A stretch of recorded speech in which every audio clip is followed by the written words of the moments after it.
we always decide on the time at which we are going to quit. And you often wonder, well, how do you manage to finish on time?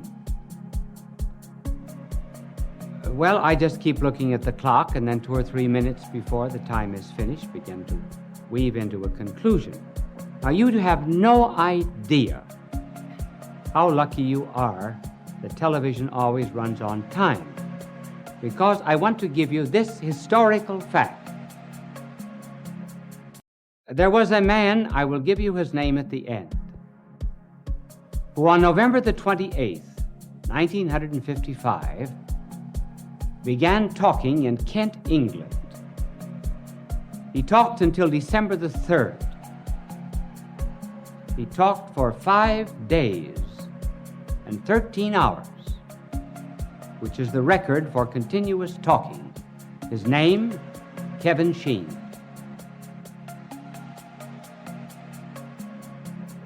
Now, they say that women talk a great deal. The record for women is only 2 days and 14 hours. It was held by a Mrs. Clapp. She couldn't keep her clap shut. Well, tonight we are to talk on the subject of the meaning of love. What is love? Well, that all depends upon whom you're asking. To a psychiatrist, love is a libidinous instinct. He calls it an id. And it becomes interesting to him when it manifests itself in aggressiveness and jealousy and hate and anything that creates a psychiatric problem. To the novelist, love is interesting not when it is a virtue, but generally when it is a vice. Adultery, perversity, and so forth constitute the themes of many novelists. To a biologist, is nothing but an animal instinct that has been carried over into the human order. To a comedian, love is nothing but a lot of dame foolishness. You understood me correctly, didn't you? Love is really none of these things. Love is a feeling, a groping, a tasting, a sensing, and awareness of another. Love always refers to another, not just primarily to self. And here's where it differs from knowledge. Now, let me illustrate this.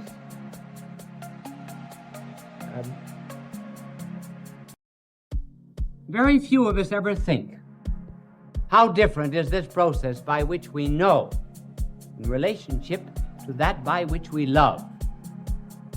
Whenever we know anything, we always bring the thing or object which is known down to the level of our mind. That is why when a teacher is explaining something in class, he will always give an example. It is degraded in some way, simplified. But the mind always insists that it comes down to its level. Hence, when the eternal Word of God came to this earth, he spoke in parables,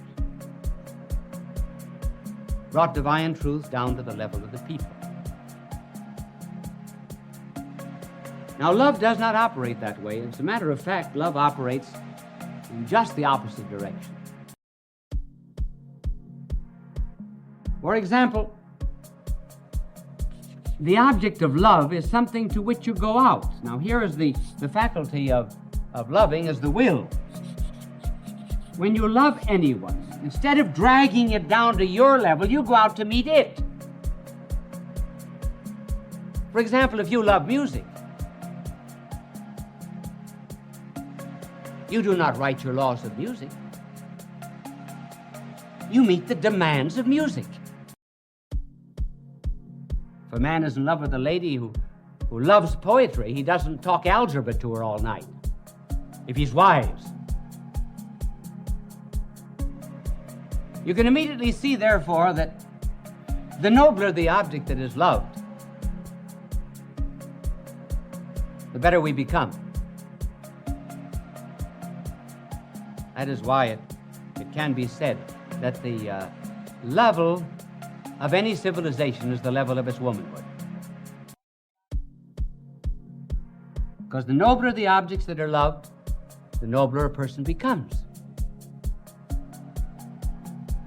The greatest philosopher who ever lived, Thomas Aquinas, said that the least love of God, therefore, is worth more than the knowledge of all created things. Because the knowledge of all created things merely draws things down to our own mind.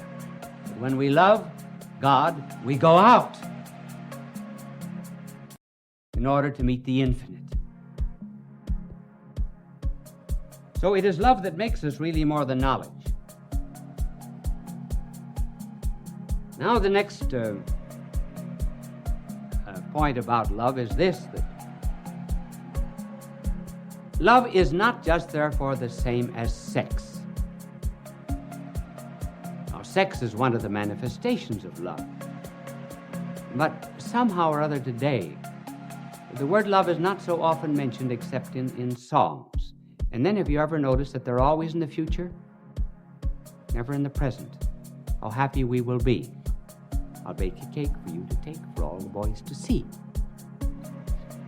And sex, however, in common literature today, too often is a substitute for this noble affection. Now, though it is one of the manifestations, it is not necessarily love. And let me show you the difference. Sex alone is really not interested in a person. Sex is really interested in self. And hence a carnal man will very often, apparently and seemingly, project his love to someone else, but he's not loving that other person. He's loving the pleasure that he finds in that other person, which is not the same. George Orwell, who wrote that remarkable book about the future of a communistic world called 1984, he has some people saying in 1984, you like it, don't you? I don't mean you like me. I mean you like it. The other person says, yes, I adore it. It was sex, not love. It.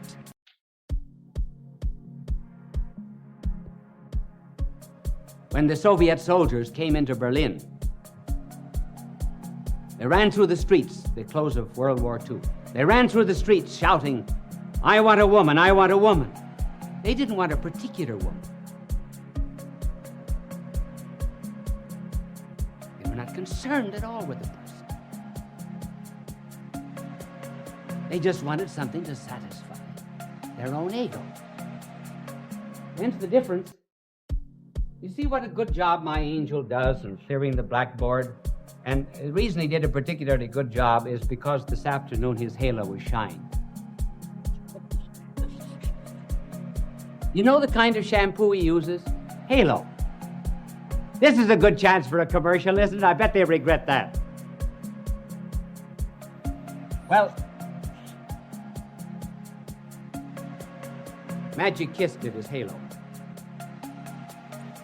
This is the difference between sex and love. I mean, not sex as an expression of love, but just isolated.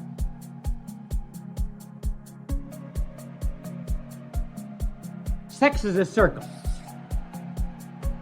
Have you ever noticed that's the only thing that I draw well, is a circle? Not perfect, but I mean it's much better than the things I usually draw. But sex is a circle. It's bounded by itself. It looks only to itself.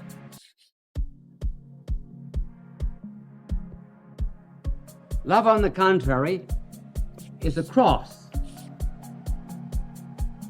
Stretches out in all directions.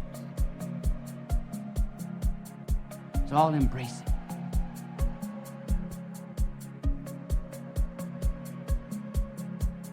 Sex, to some extent, only to some extent, is like some of the statues we see of Buddha. Big, fat, sleek, well-oiled body, hands folded across the breast, intently looking inward, thinking only of self. And love is very much like sometimes the paintings or the statue of a saint, thin-waisted face, with eyes upward, peering beyond the hid battlements of eternity, and to God himself. So love, therefore, by its very nature, is something that is concerned with the other, or another, which brings us to this other question, namely the love of neighbor. Our blessed Lord said, love thy neighbor as thyself. Well, you might say, how can I like my neighbor? First of all, the neighbor isn't the one from whom you borrow sugar. The neighbor isn't the one who tells you that you're making too much noise at your party. He isn't the one that knows your affairs before you do. The definition of a neighbor is one who is in need, or else your enemy. So the question arises, I can't like everybody, and I got certain neighbors I don't like, and nothing in the world can ever make me like them. That's true. So here we touch upon the difference between liking and loving. Certainly there are things and there are persons you can never like, because liking is instinctive. Liking is an emotion. It's physiological. It's almost organic. It's biological. It's something over which you do not have great control. For example, you do not like olives. Now, I should tell you something I don't like, and I generally announce it once a year over television and over radio, so that if you ever invite me to dinner, you'll remember it. I don't like chicken. Now, nothing can make me like chicken. I'll tell you the reason why. People wonder why I don't like chicken. Well, when I was a boy, my father used to send us out every summer to a farm to work. He believed in hard work, for which I thank you. And the tenant farmer, very anxious to please my father, gave us chickens every day except Friday. So every morning I had to go out and wring a chicken's neck. I must have wrung thousands of chickens' necks. So when we hear the command, love your neighbor, love everybody, and love all of God's creatures, well, that's all right. You can love them. But you can't always like them. Well, what is love? Love is not in the emotions. Love is not in the feelings. Love is in the will. And because it is in the will, love is subject to command. To command. You can never be commanded, for example, to like pickles. But you can be under a command, as a boy is under a command, for example. Now, please go up and kiss your Aunt Sophie. Now, he doesn't want to kiss his Aunt Sophie, but he's under a command, and maybe he does it. So love is subject, therefore, to the will. It can be ordered, whereas liking cannot. And we're only told, therefore, to love the neighbor. And how does this love work itself out practically? Because you may not be liking all the time. It is by doing a good deed. Do good to them who hate you.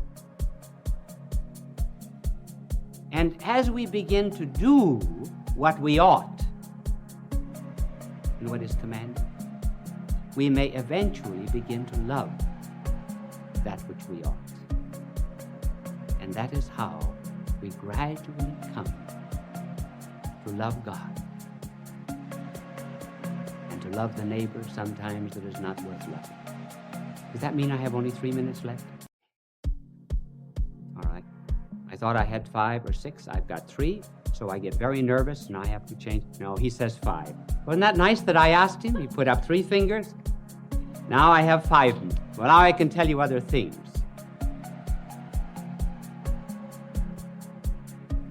See, he said I'm off the clock.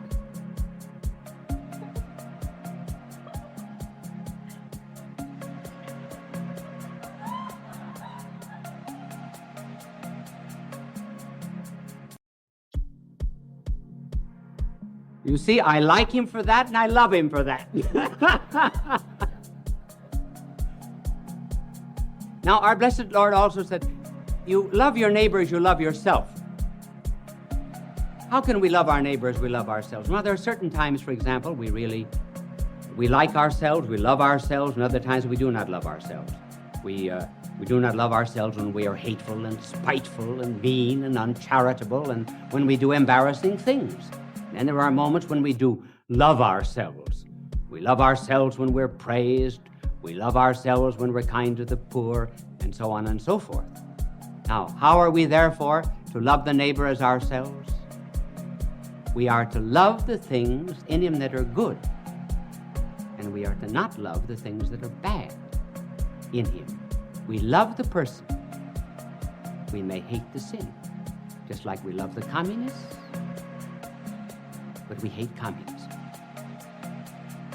And that was what was meant by loving the neighbor as you love yourself. Love the things that are good. And love even the person who does wrong. And by loving him, he may escape his wrong.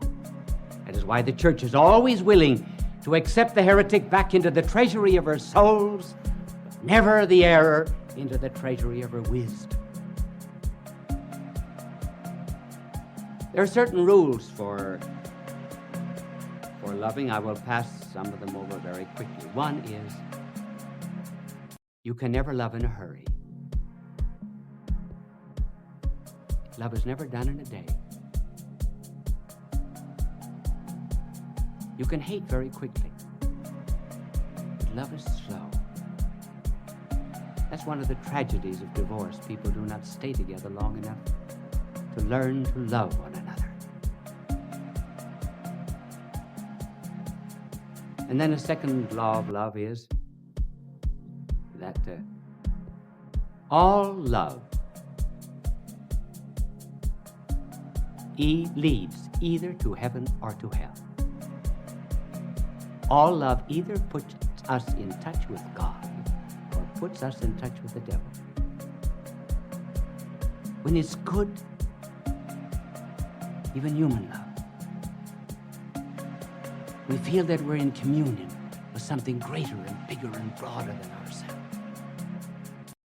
And when the love is illicit and wrong, we not only feel degraded, but we feel that we have degraded that which we love. And finally, love is best expressed in terms of sacrifice. Love does not mean to have and to own and to possess. It means to be had, to be owned, to be possessed. It is the giving of oneself for another. That is why we speak of arrows and darts of love, something that wounds. And the day that a man forgets that love is synonymous with sacrifice, he will ask, what kind of a woman was this to ask for a ring of gold instead of tin? The day that men forget love is synonymous with sacrifice, they will ask, what kind of a God is it who asks for mortification and self-denial? Some years ago, there was an article appeared by a very well-known writer entitled Cosmical Religion. He said that he could no longer believe in a religion of love or a religion of fear, but he believed in a cosmical religion, the adoration of the cosmos. And I wrote an article, and answered him, and I said I could accept his cosmical religion if he would only leave the letter S out of it. And in developing the idea, I said, we can never love the cosmos. We cannot adore it. It's too big. It's too immense. And man can never love anything except that which he can get his arms around. And the cosmos is too big and too bulky. That is why the Lord had to become a babe, in order that we might encircle him in our arms. Well, I said that on television, and a woman wrote to me. She said, "Do you mean to tell me, young man," this was some years ago,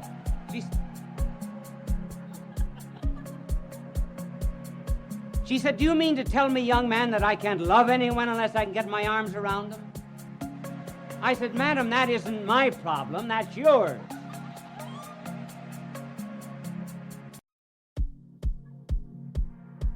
Well, I hope now that you understand love just a little bit better. All love on this earth is just a spark. It comes from the great flame of love, which is God.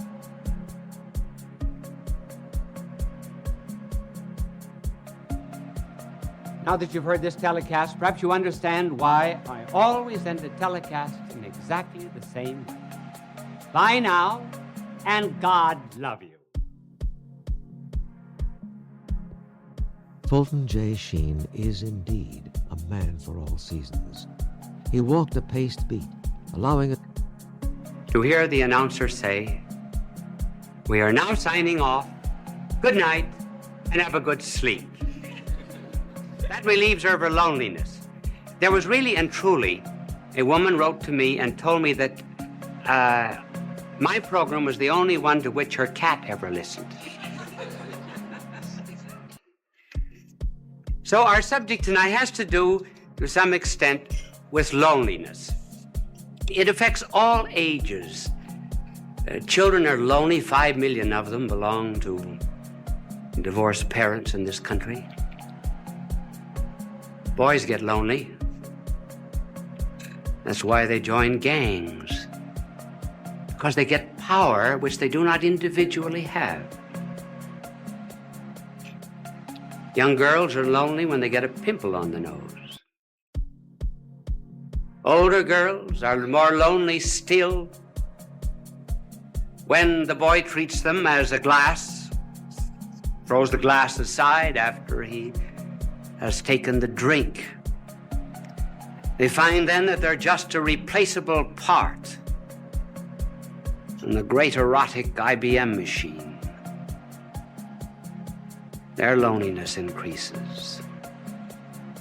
Then there's the loneliness of leadership, being the top man on the totem pole.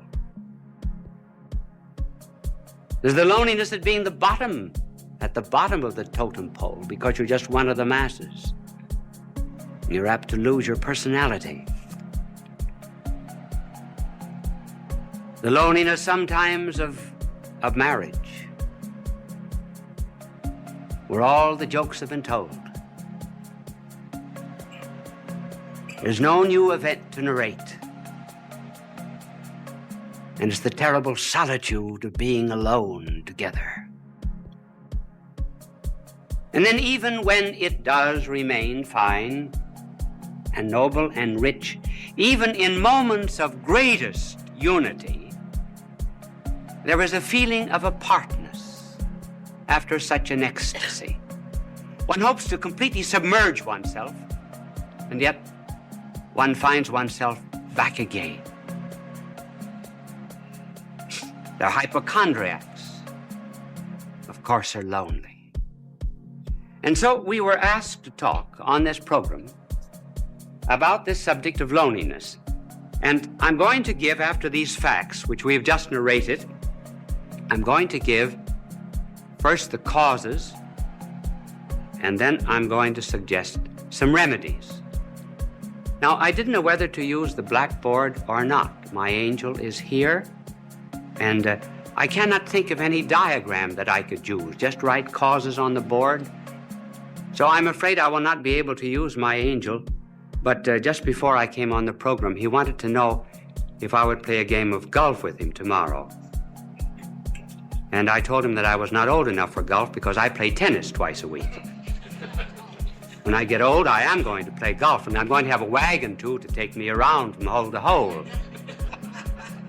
And, but he was telling me that the other day he was playing golf, and he drove off 225-yard hole it was, and the ball went right into the cup. And he looked up to heaven and he said, "Dear Lord, let me do this by myself."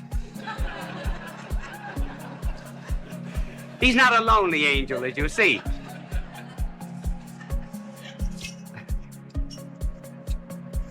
Now, what are the causes of loneliness? Well, one of the causes of loneliness has to do, first of all, with the lonely people themselves. And another reason why they are lonely is because of people who are not lonely. First of all, on account of the lonely themselves. They want to be loved too much. They want to love, to be loved. Now, there's nothing wrong about wanting to be loved, because we're all Stradivarius violins without bows. I didn't mean that pun. We are... One of the difficulties of an unprepared, unscripted play. And we're cups without saucers. We are to be complimented. But the deep loneliness of which we are speaking comes from an excessive desire to be loved. The more I want to be loved,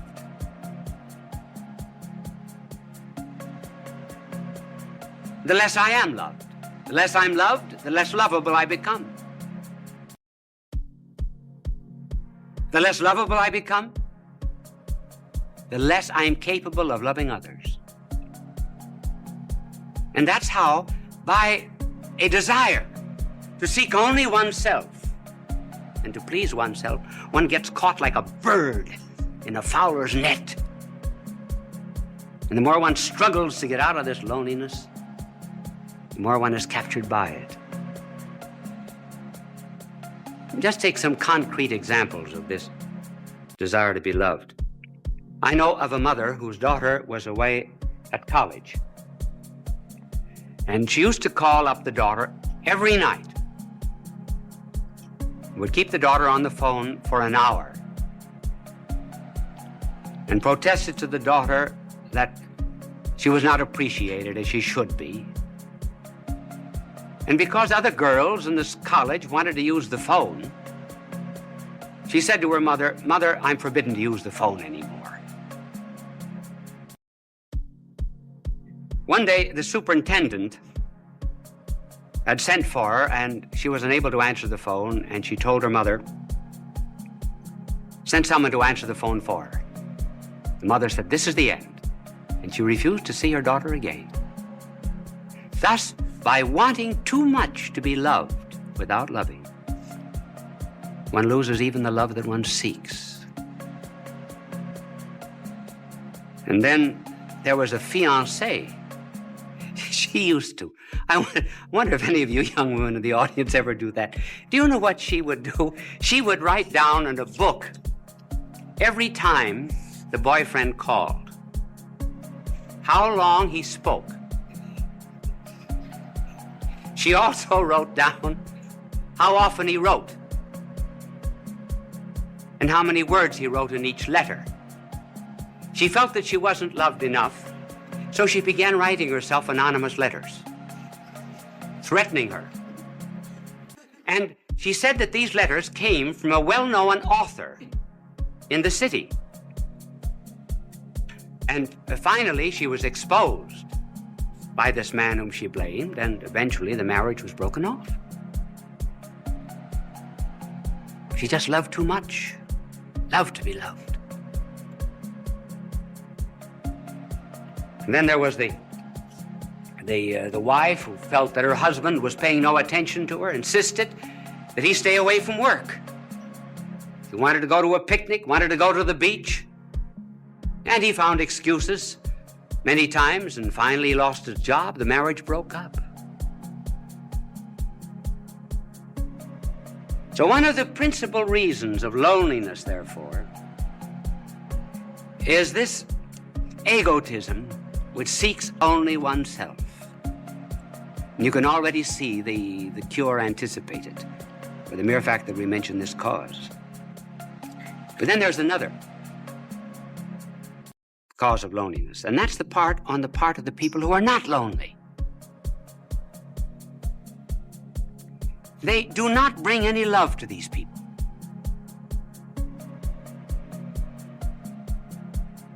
Do you know what we should do? We should really concentrate a great deal on certain types of people. We should concentrate on the unfortunate, on the poor, on the socially disinherited, on the unloved, particularly the unloved, and on the ugly. And we bring love to them. We put love into them. Then they become lovable.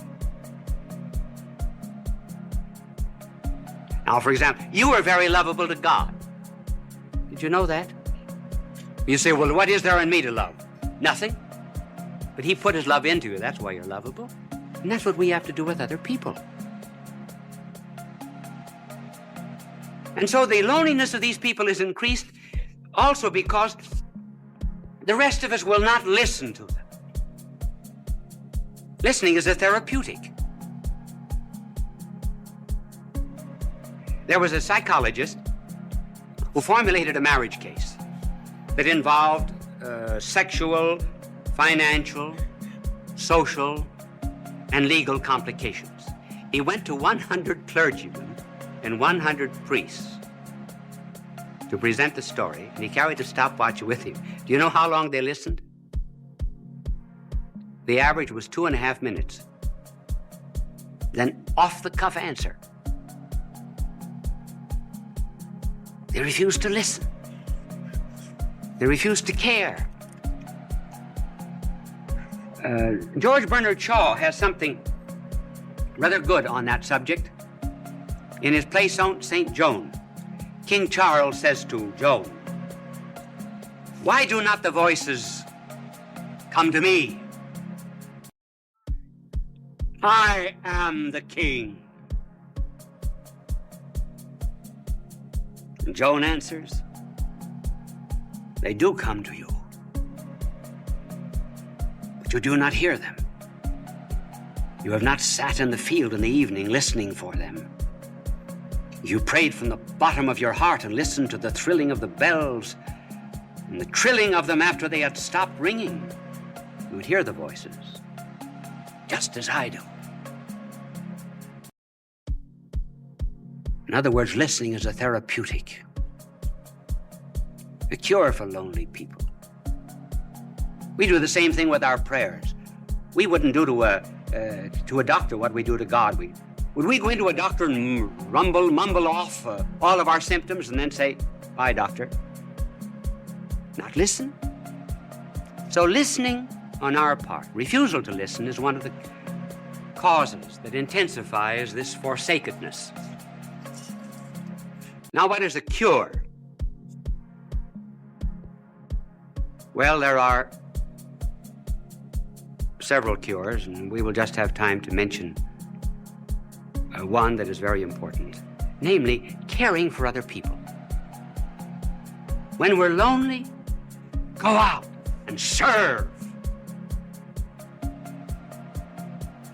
Then loneliness goes out through our fingertips. Our heart opens. The Chinese have a proverb: if you're without shoes, go out and find a man without any feet.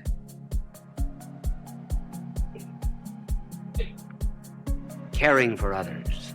I remember when I first went to Europe to study, to do my university work as a young priest. The first Christmas I was lonely. I was really lonesome. I think it was the only time in my life I was lonesome.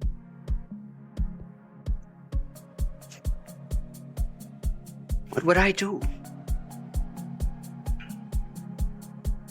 So I went to someone in the city of Louvain and asked for a list of the worthy poor, and I went to this particular alley. It was the wrong address, actually. I got into Rat Alley. And when the door opened, there, earthen floor, was a blind father at a stove. 10 children barefooted around the stove. A ladder leading up to the second floor. One bed upstairs, bed downstairs. The children slept crosswise. I asked the family what they had. This was Christmas Eve, what they had for dinner, and she opened a bag of straw. Children had no sabots, no wooden shoes. I took care of them for 4 years while I was studying at the university. Got them jobs, rehabilitated them. I felt at times perhaps they were drawing on me. But do you know that the day that I went up for my examination as a professor at that university, that I went in at 9 o'clock to face 200 professors, I saw the whole family coming down the street. I asked them where they had been. They said, for the last 2 days, we've been at a shrine praying for you that you would pass the examination. We walked all the way back. I was never lonesome again. That's the cure. Helping the neighbor. But here's something to remember, too. We think we should not be lonely. In this age of psychiatry, there are 2 or 3 conclusions that our world has drawn which are false. One is that we should never have a tension. Certainly we have tensions. We must have them. We've got body and spirit, and they go in opposite directions. They have 2 different landing fields.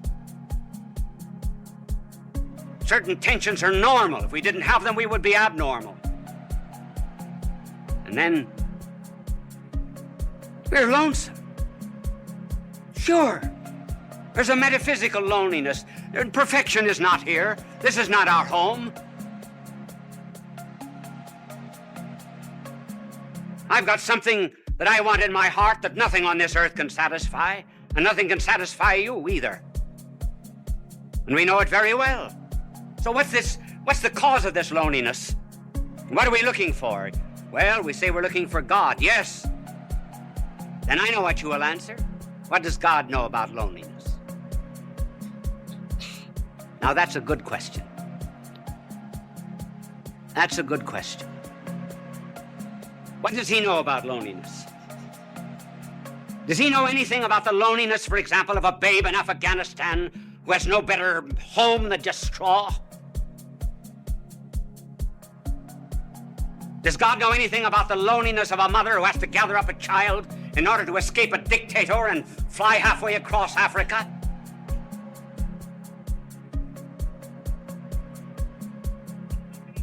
Does God know anything about the loneliness of a man that's born on the wrong side of the tracks? Who's isolated socially from people simply because his hands are calloused with common labor and is denied decent society?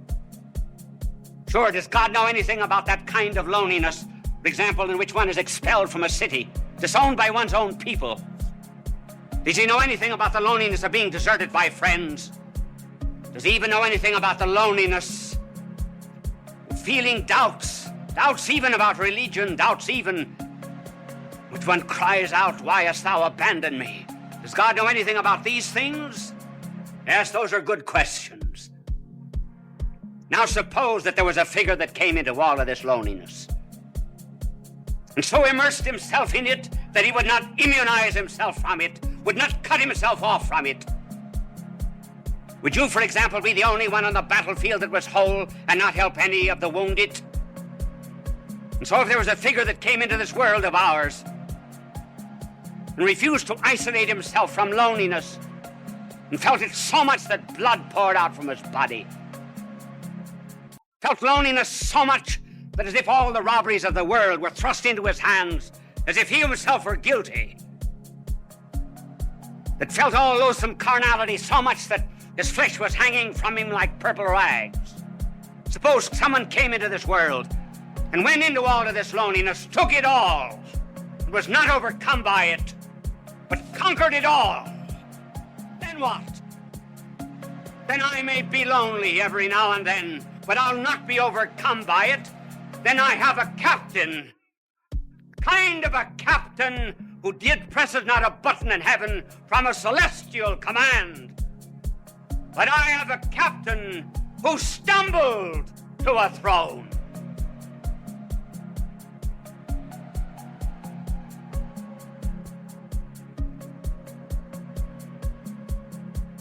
Bishop Sheen will return in a moment. Did that telecast seem a little short to you? Actually, I was just informed that we were 1 minute short. Now, I have a clock before me over there, and I keep my eyes on it. But this clock here was right. I finished 3 seconds before the time. But up in the control room, that celestial command that I just talked about, they figured it wrong by 1 minute. So they asked me if I could, instead of coming out for a very brief closing, come on and talk to you for 1.5 minutes. Now you are put to the test. If that telecast seemed very short, you are enjoying it. We would say time passed like anything. If you were not enjoying it, it seemed very, very long. As a matter of fact, this 1.5 minutes will seem interminable to you. Now, I want to tell you, my good people, that I have to leave you now. Are you a bit lonely? I am. I'm lonely too. Bye now, and God love you. Fulton J. Sheen is indeed a man for all seasons. He walked a paced beat, allowing us to glimpse his nature and ponder its worth